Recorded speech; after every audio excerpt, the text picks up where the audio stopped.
Good morning बच्चों। आज हमारे अध्ययन का टॉपिक है कौटिल्य। और कौटिल्य में हम पहले उसके परिचय के बारे में पढ़ेंगे।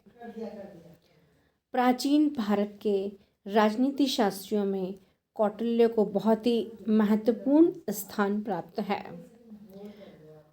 भारत के महानतम कूटनीतिज्ञ कौटिल्य का पूरा नाम विष्णुगुप्त कौटिल्य था और उन्हें चाणक्य नाम से भी संबोधित किया जाता है। कौटिल्य मौर्य साम्राज्य की आधारशिला रखने वाले चंद्रगुप्त मौर्य के समकालीन थे। जब भारत पर सिकंदर ने आक्रमण किया तब भारत के अनेक राजाओं ने अपने ही देशवासियों को हराने में सिकंदर की सहायता की थी। क्योंकि भारत उस समय छोटे छोटे प्रभुता संपन्न राज्यों में विभक्त था, जिनमें एकता संगठन का अभाव था और जो परस्पर संघर्ष में लिप्त थे। अतः इस दुर्दशा को देखते हुए कौटिल्य ने इससे मुक्ति के लिए हिमालय तथा समुद्र के बीच की इस संपूर्ण आर्य भूमि को एक शासन सूत्र में पिरोना आवश्यक समझा और अपने इस लक्ष्य को दृष्टि में रखते हुए उसने अपने शिष्य चंद्रगुप्त मौर्य के द्वारा नंद वंश का विनाश कराकर महान अखिल भारतीय मौर्य साम्राज्य का शिलान्यास किया। चंद्रगुप्त मौर्य कौटिल्य की सहायता से ही सम्राट बने और कौटिल्य न केवल मौर्य साम्राज्य के महामंत्री थे वरन सभी कुछ थे। इसके बाद तत्कालीन परिस्थितियों की पृष्ठभूमि में कौटिल्य ने अपने सुप्रसिद्ध ग्रंथ अर्थशास्त्र की रचना की, जिस ग्रंथ ने उनको अमर बना दिया। कौटिल्य को कूटनीति और शासन कला का सबसे महान प्रतिपादक कहा जाता है। भारत में कौटिल्य के पूर्व शासन कला के सिद्धांत अस्पष्ट रूप से यत्र तत्र बिखरे हुए थे और कौटिल्य ने इन सभी सिद्धांतों को एक साथ एकत्रित करके शासन कला के एक पृथक और विशिष्ट विज्ञान की रचना करने का कार्य किया। अर्थशास्त्र की रचना काल के संबंध में भी विद्वानों में मतभेद है। वस्तुतः अर्थशास्त्र मौर्यकालीन रचना है। कौटिल्य ने अपने ग्रंथ में अर्थ और अर्थशास्त्र की परिभाषा दी। उनका जो ग्रंथ था अर्थशास्त्र वो इकोनॉमिक्स का पर्यायवाची नहीं था। उन्होंने अर्थ और अर्थशास्त्र की परिभाषा देते हुए लिखा कि मनुष्य की जीविका और जिस भूमि पर वे रहते हैं वे दोनों ही अर्थ हैं। अतः वह शास्त्र अर्थशास्त्र है जिसमें मनुष्यों वाली भूमि के लाभ और उसका पालन करने के उपायों का वर्णन किया जाता है।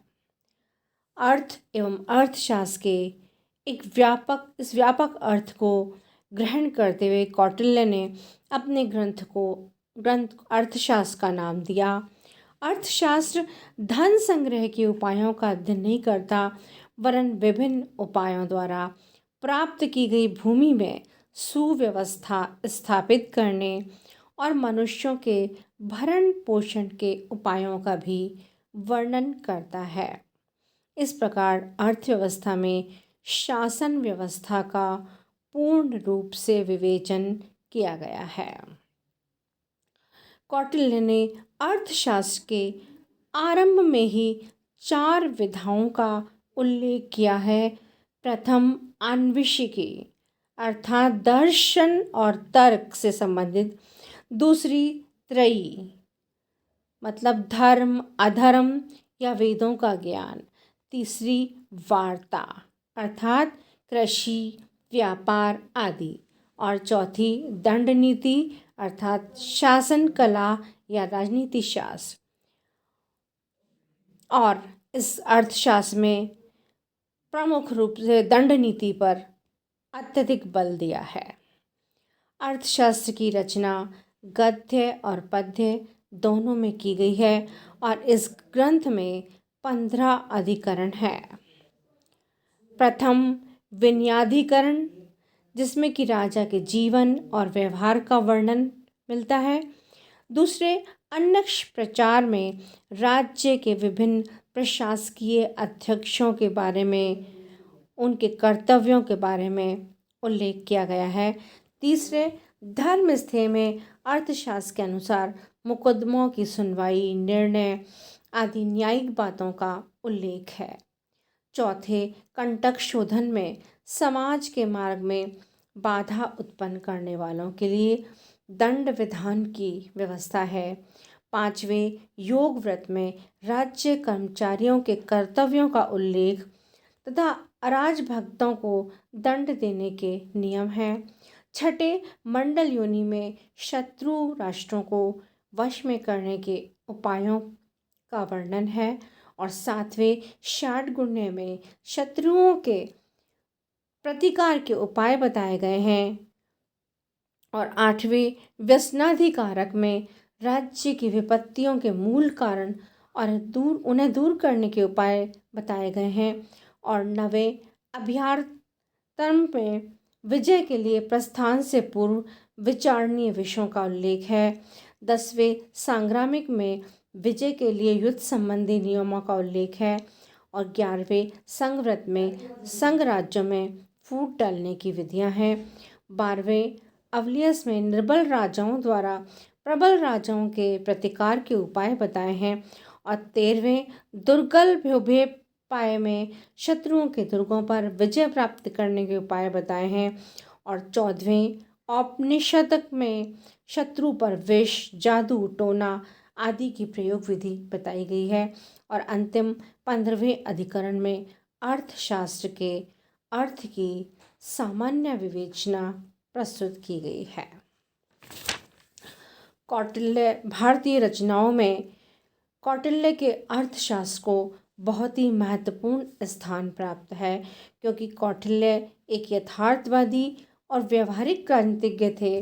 उन्होंने ऐसी समस्याओं के विषय में बताया है जिनका कि व्यवहारिक जीवन में सामना करना पड़ता है और उन्होंने राजनीति को धर्म से अलग किया।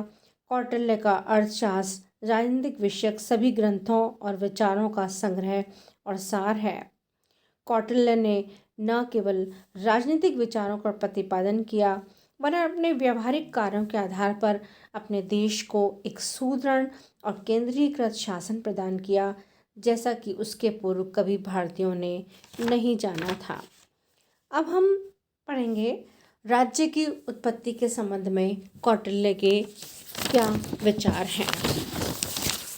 कौटिल्य ने राज्य की उत्पत्ति के समझौतावादी सिद्धांत का संकेत दिया है। अर्थशास्त्र में उपलब्ध वर्णन के अनुसार संसार में अराजकता की स्थिति और भयंकर दुख और असुरक्षा की भावना से पीड़ित होकर जन समुदाय ने मनु के समक्ष उपस्थित होकर उनसे राजपद को धारण करने और संप्रभु शक्ति के उपयोग के माध्यम से प्रजा के आचरण को नियंत्रित और नियमित करने की प्रार्थना की। प्रजा ने मनु को आश्वासन दिया कि इसके बदले में जनता शासन के प्रति सदैव आज्ञाकारिता का भाव धारण करेगी और निश्चित सिद्धांतों के अनुसार अपनी आय और अर्जित संपदाओं में से निश्चित भाग कर के रूप में राजा को प्रदान करेगी ताकि उसे राजकीय दायित्वों को पूरा करने के लिए साधन उपलब्ध हो सकें।